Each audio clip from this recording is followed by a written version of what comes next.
राज्यसभा की रेस शुरू हो गई है। बिहार से नॉमिनेशन कर दिया है एनडीए प्रत्याशियों ने। नमस्कार, दर्श न्यूज में आपका स्वागत है। मैं हूं अनुराग। एनडीए प्रत्याशियों ने नॉमिनेशन कर दिया है। एनडीए की तरफ से बीजेपी की डॉक्टर धर्मशीला गुप्ता और भीम सिंह ने नॉमिनेशन किया, तो दूसरी तरफ एनडीए के ही प्रत्याशी के तौर पर जेडीयू के संजय झा ने नॉमिनेशन किया। नॉमिनेशन के बाद क्या कुछ बोले ये प्रत्याशी, सुनिए पहले आप।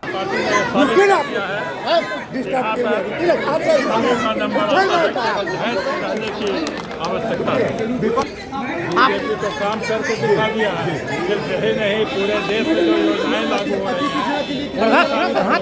आज हम लोगों ने नॉमिनेशन किया है और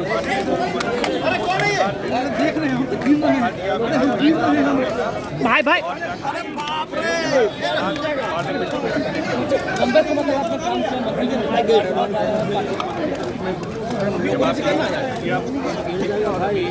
वहाँ जाके एक बेस सोमवार जी ने बिहार में तैयार कर दिया है। उसका अगला जंप अब केंद्र सरकार के सहयोग से बिहार में ऐसे कैसे रोजगार वो 7 स्टेटों में 10 लाख नौकरी और 10 लाख रोजगार को पूरा करना है।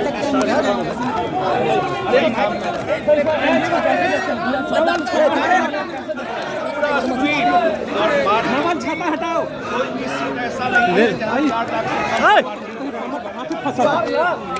4 लाख तक बताओ।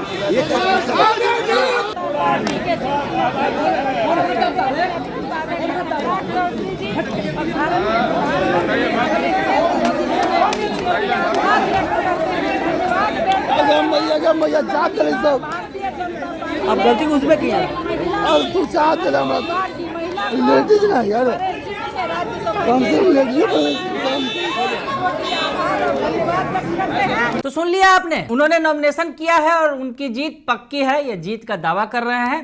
तो दूसरी तरफ नॉमिनेशन के बाद जब बाहर निकले सूबे के डिप्टी सीएम सम्राट चौधरी और विजय सिन्हा, उन्होंने नॉमिनेशन के बाद जीत का दावा किया, विक्ट्री साइन दिखाया और क्या बोले ये भी सुनिए। नॉमिनेशन हो गए आपके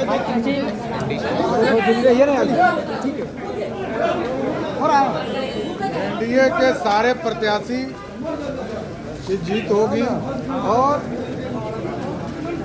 भारतीय जनता पार्टी के नेतृत्व ने 2 कार्यकर्ता के ऊपर विश्वास जाहिर किया।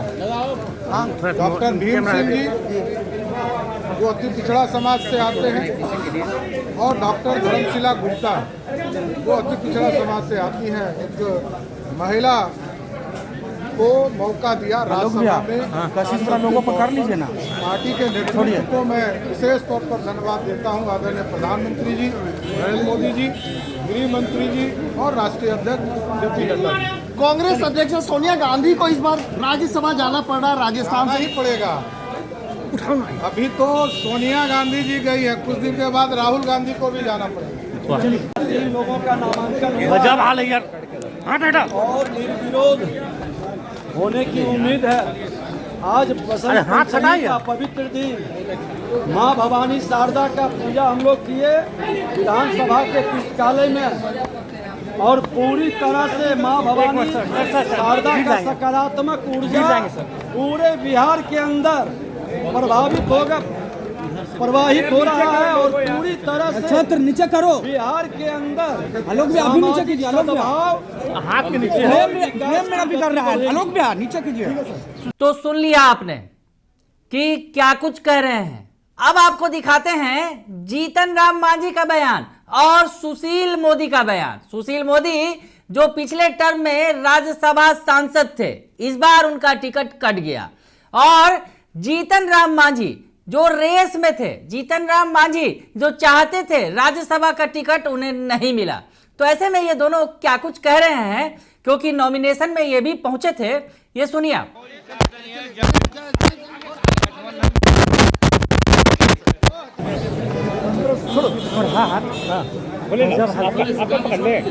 छोड़िए सर, नहीं बिहार का वित्त मंत्री रहा। मुझे लगता है कि देश में बहुत कम बीजेपी के कार्यकर्ता होंगे जिसको पार्टी ने 34 साल तक सेवा करने का मौका दिया। मैं पार्टी के प्रति आभारी हूँ और आगे भी जीवन के अंतिम क्षण तक छोड़िए ना आप पार्टी का काम करता रहे। तो सोनिया गांधी को भी राज्यसभा भेजा गया, कैसे देखते हैं कांग्रेस के अंदर ये? ये कांग्रेस का निर्णय है। लोग वहीं झांक जा रहा है, आप लोगों को कर रहे जैसे 70 साल उम्र हो गई। तो ये भी सुन लिया आपने, सबकी बातें सुन ली और नॉमिनेशन हो गया है। एनडीए की तरफ से नॉमिनेशन हो गया, लेकिन महागठबंधन की तरफ से नॉमिनेशन अभी केवल अखिलेश सिंह का हुआ है। अखिलेश सिंह जो कांग्रेस प्रत्याशी के तौर पर मैदान में उतरे हैं। तो अखिलेश सिंह की जो आप तस्वीरें देख सकते हैं, जो प्रदेश कांग्रेस अध्यक्ष हैं, उन्होंने नॉमिनेशन किया है। वर्तमान में उनका भी टर्म खत्म हुआ है, लेकिन सबसे ज्यादा सस्पेंस जो है वो आरजेडी खेमे में है। आरजेडी खेमे से मनोज झा का नाम तो तय माना जा रहा है, लेकिन दूसरा नाम कौन होगा? अल्पसंख्यक समुदाय से कोई नाम सामने आएगा, जिसमें हिना साहब जो साहबुद्दीन की पत्नी हैं, उनका नाम तेजी से तैर रहा है। लेकिन फिलहाल नाम तय नहीं है और कल नॉमिनेशन की आखिरी तारीख है। हम कांग्रेस आला कमान को, विशेषकर आदरणीय खड़गे साहब को, राहुल जी को धन्यवाद देते हैं कि दूसरी बार राज्यसभा में कांग्रेस के प्रत्याशी के रूप में मुझे नामांकन करने का मौका दिया। हम एश्योर करते हैं कि कांग्रेस पार्टी को एक कार्यकर्ता की तरह मजबूत करने का काम करते रहेंगे। अब बीजेपी का तो सवाल उठाना हमेशा से काम रहता है। सोनिया जी लगातार रायबरेली से चुनकर आती रहीं। उनकी बीमारी की वजह से वो खुद न राज्यसभा में रहना चाहती थी, न लोकसभा में लड़ना चाहती थी, लेकिन पार्टी के लोगों ने दबाव बना के